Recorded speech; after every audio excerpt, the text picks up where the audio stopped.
So what are the things that invalidate my prayer? Number one, to break my wudu, because one of the conditions of salat is to be in the state of purity. So if a person urinates, defecates, passes wind, etc., invalidates his wudu, then his prayer is invalid.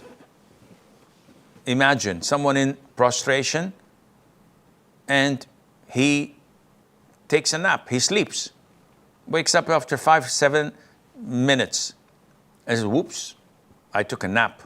Yeah, your prayer is invalid, akhi, because you broke your wudu.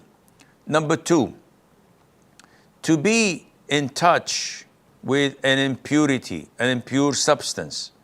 So if it comes in contact with a worshipper and he's aware of it, this invalidates his prayer unless he removes it. So for example, while praying, I remember that I have an impurity on my headgear. So I immediately take it off and throw it away and continue to pray. Your prayer is valid. But if the impurity is in my underwear, I can't take those off while praying. So I have to break my prayer and remove it and purify myself and go and establish a prayer once again. Number three, to expose or to uncover the awrah deliberately. So a woman, while praying, takes off her scarf, fixes her hair, puts her scarf again, and continues to pray. No, you've exposed your awrah deliberately. Someone taking off his waist wrapper and his awrah is exposed deliberately, your prayer is invalid. Number four, to give your back to the qibla deliberately. And we spoke about movement and turning away from the qibla. This breaks your prayer.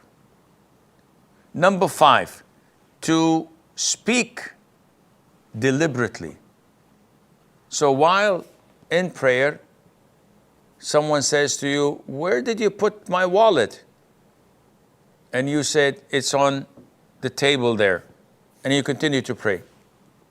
This breaks your prayer because Allah Azza wa Jal ordered us in the Quran by saying, and stand before Allah devoutly obedient. And this ayah was revealed at a time when the companions used to communicate during prayer. So while in prayer, one would ask the one next to him, so what happened yesterday? So are you coming to lunch today? That was normal until this ayah was revealed. The companions say, so we were ordered to be silent and not to speak while in prayer. Number six, to laugh out loudly. So if someone laughs out loudly during prayer, the consensus of scholars that this invalidates his prayer.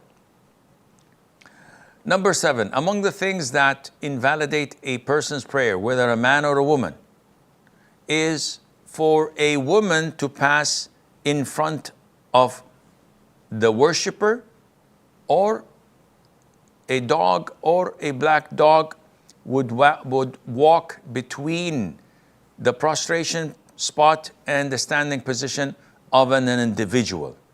The Prophet said, alayhi salam, when one of you stands to pray, he will be screened if he has something in front of him that is like the back of a saddle.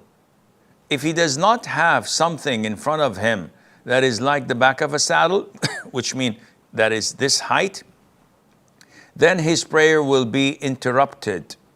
If a donkey, a woman, or a black dog passes in front of him. And this hadith was narrated by Imam Muslim. Now, I know that many people would say, whoa, you're resembling women to dogs and donkeys? I said, no, I'm not. This is the hadith of the Prophet ﷺ. And this is part of worshiping Allah without asking for justification or illegitimate reason, we comply without arguing. And this invalidates the prayer of a man praying or even a woman. So if a sister passes in front of her mom or her sister, between her prostration position and standing position, this invalidates her prayer. Number 8, to abandon one of the pillars, to omit an essential part or condition or obligatory part of the prayer deliberately without any excuse. And we spoke about this before when we talked about the pillars and the obligatory actions. Number 9, to eat or drink deliberately. Ibn al-Mundhir reported the consensus of scholars that whoever drinks or eats during his fard prayer deliberately and intentionally, that his prayer is invalid and he has to repeat that all over again. Number 10, deliberately adding a pillar or putting a pillar in the position of another pillar. So someone adding a 5th rak'ah in dhuhr deliberately, or prostrating before doing ruku' deliberately. This invalidates the prayer. Number 11, canceling the intention. And this has to have the firm intention to leave the prayer, not an intrusive thought that comes to your head while praying saying, oh, I think I'm gonna leave prayer to do this and that. It's an intrusive thought. No, we're talking about a sincere, firm intention to leave the prayer and to break it.